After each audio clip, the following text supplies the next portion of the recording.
Assalamu alaikum bandiraɓe hettiyankoɓe yeɓiyankoɓe Yawo Pindi TV bisimilla mon no keɓi toon roɓindu jayndeli mon subaka fof emin dañi weltare huccide mon kadi subaka oɗo ko wiide on tan yette on jettima e roɓindu jayndeli mon oɗon gondi hen e bande mon debbo Aissata Ndiaye ne wonde banum gorko Amadou Moussa bisimilla Mamadou mbani mba Aissata Ndiaye jam wale ma jam wale mon yeɓiyankoɓe Yawo Pindi TV wonɓe e nder leydi Sénégal ha e caggal leydi on calminama e subaka he on jettama kadi e adiyankagal moɗon ɗum noon Aissata eɗen gandi hande eɗen timiɗo e jayndeji ko noon kadi eɗen timi e goɗɗum sababu noon ma en gandu ɗum e caggal journal mbiyen caggal tigui hono roɓindo jayndeji ma en jaaha toon to commune mo Bokiladji ko fate banggue caɗele mabɓe ndiyam ene gasa tawi ɓoyata ɗum ɗon safre no hannirta ni noon tigui yonti en puɗɗoto wadde l'observateur l'Obs ko jaynde groupe Futurs Médias jaynde noon ene wayno ari hande koko yewti koye tana baɗɗo hanki toon to Rebeuss ndun noon dumbirdu holitama noon wonde ko won yimɓe ɗiɗo kay mbasi pitali munen e nder chambre 11 jande noon waɗi ko namdare oɗo subaka hande holko jeeyi sababu wargo ɓen ɗon beele ko duñodiral woni ɓitto ɓitto bannoɗo toon walla ko alhaali hono caɗele courant Vox Populi jayde nden ɗon kañumne yaɓɓi koye on ɗon tana jayde noon wi ene wayno ko ɓen ɗon ɗiɗo kala hawruɓe ladial kañum kam feccani sikki nde wi ɓen ɗon ko courant tigui e yooɓi fittandu mumen Rewmi Quotidien Rewmi Quotidien no jirɗon ni tigui natal ngal kañum ne yeehi ko toon to Rebeuss jayde noon wi ɓen ɗon ɗiɗo kala hawruɓe ladial joni ɓe keptinama ɗum ɗon noon ko caggal nde waɗa ko wiyete ko hono autopsie holitama noon wonde o hen goto wiyete ko Cheikh Ndiaye goɗɗo wiyete ko Babacar Mané kamɓe ɗiɗo kala noon hen goto yarata ko duuɓi 17 goɗɗo ko duuɓi 19. Le Quotidien wayli ko sawru mbaggu kañum ari koko yewti koye conférence de presse mo yuɓɓinno hanki hono Ousmane Sonko kanko gardiɗo noon hono Pastef o ari koko yewti ko e pewnugol walla mbiyen ha joni ko fate banggue jamɗe toon to Fallemi kanko noon Ousmane Sonko caggal nde o haali jayde waɗi e gros muɗum titre ko la mauvaise mine de Sonko kanko Sonko noon o arti tigui e gueɗe kewɗe e nder on ɗon mine ene tawe e page 11 jayde witede Quotidien Le Quotidien Le Témoin oɗo subaka hande koye gonɗon felo yabɓi jayde noon wi ko caggal kay tuma moye mo tumno laamu leydi Sénégal to banggue pétrole kam e gaz Ousmane Sonko o saaha kadi nayorima to banggue jamɗe ɗe Falleme saabi noon o joopi tigui ko mawɗo leydi ndi hono Macky Sall Le Soleil ko jayde guindiri jayde ande kañumne ari koko yewti koye konnguli omo ganduɗa ko Ousmane Sonko kono tan nde addi ko jaabuji jagoɗo kalfinado kala ko fate banggue o guirɗe woni min on ɗo holliti wonde konnguli Ousmane Sonko ɗi ne wayno ko konnguli ɗi ganduɗa ɗi hande o wona l'actualité woni tan ɗi gona tigui tengtuɗi kadi o yeddi kala ko Ousmane Sonko joopi laamu leydi Sénégal e mien fate banggue société turque hono biteɗo Tosiyali Les Échos kañum wayli sawru mbaggu hayso tawi kay addi photo mo ganduɗa ko Ousmane Sonko dow muɗum ina toon tawe caɗele baɗɗe hanki toon to Boune ɗo waɗani hay seeɗa hono Juma Pol Fouta holitama noon wonde ko won bus goto Tata transport en commun feeri toon cuhlel ngel duuɓi jeeɗiɗi jahannogel salminoyde mamum gummiɗo makka ɗum ɗon noon saabi hanguel seeri e fittando caggal ɗin ɗon bus ɗiɗi mbaɗanno course on saaha noon ɓesguji Boune naɓe kala telli tigui e ɗon mbiyen e sara on ɗon tana ɗum ɗon noon ɓe keeli tigui bis on ɗon kono tan chauffeur o kam e receveur o dogi mooli toon to gendarmerie Stade jayde coftal ɓalli wonande yiɗɓe football ha tengti e Ligue des champions européenne oɗo saaha hande en mbawi tigui huccidde écran ji munen hani e téléphone ngaji munen sang waktuji 16 sababu o koye gam tigui darde équipe muɗum favori holmo foti nanggodirde e ko yewti e match de poule ɗum ɗon noon ko tirage au sort kanɗo wadde chapeau 1 2 3 4 foof andama o saaha tirage o ma yaltu sang waktuji 16 gasi halaɓe ceeɗa ɗon tigui Amadou jayde coftal ɓalli uddata roɓindu jaydeli meɗen mbeɗi sikki tan sa fini Amadou ma fortu ɓandu ndu seeɗa mbaɗa seeɗa sport ene woodi mi heɓata ɓornade paɗe mi yalta galle o kono kam mbiɗa heeɓa foccude ɓandu ndu no hannirta ni ɗon tigui Amadou wadde en jahatto to diwan mo Ɓokkilaji noon jagorɗe joguide kala ko faye diƴƴeni wiye monsieur le ministre Mansour Faye o yehino toon le 16 juillet ɓe mbaɗi toon CRD mawɗo manam rendu ganduɗa ko mawɗo kala ko faye banggal diƴƴe ganduɗa eɓe dañi caɗele muɗum noɓe mbatta haaɓe keeɓa diƴƴe ɗum noon ine muuse ngal ɗon bangale ko taari ɗum ɗum noon saabi tan daraniɗo toon gardiɗo leydi ndi ne wiya mo ganduɗa kanko woni premier questeur toon to suudu sardiji leydi meɗen ene woni tan monsieur Daoud Moussa Dia kanko noon jogui konngol e haalande tan en holko saabi ngel ɗon rendo e kadi technicien ji ganduɗa ɓe neeli ɗum toon caggal nde ganduɗa ɓe jeehino ɓe ƴeewi ɓe jewti haaɓe gandi caɗele ɗe ɓe neeli toon noon waɗoɓe waylo ƴeewo leydi ndi noɓe mbatta ha ndiyam heeɓe no hannirta ni en kettoto hen monsieur le questeur Daouda Moussa Dia. e dumone ɓennuɗo ministre Mansour Faye arino ga en min jaade mun Matam min mbaɗi CRD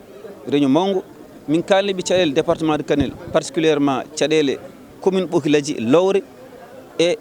commune Hawre to wiyete Ferlo ko probléme ndokh probléme ndiyam probléme eau woni probléme tan ɓurɗo wonde probléme musɗo e nder oɗo nokku ɗum noon ƴeewama étude kewɗo waɗama kono nder leydi to hewani ndiyam ha so asama forage uji ɗi kewani dañde ndiyam donc ƴeewama tan tawama il faut ndiyam ɗam itte nokku goɗɗo adde ƴeewama noon aɗa wawi ittude e maayo he aɗa wawi ittude kadi e forage uji goɗɗi maayo ngo ɗon si tawama ma waɗe traité ene saɗi seeɗa kono so tawi dañama nokku goɗɗo baɗɗo ndiyam ene wawi ittede toon adde e oɗo nokku mo ala ndiyam o e ɓe ƴeewi noon ɓe mbi dunde e nder commune Hawre ne waɗi ndiyam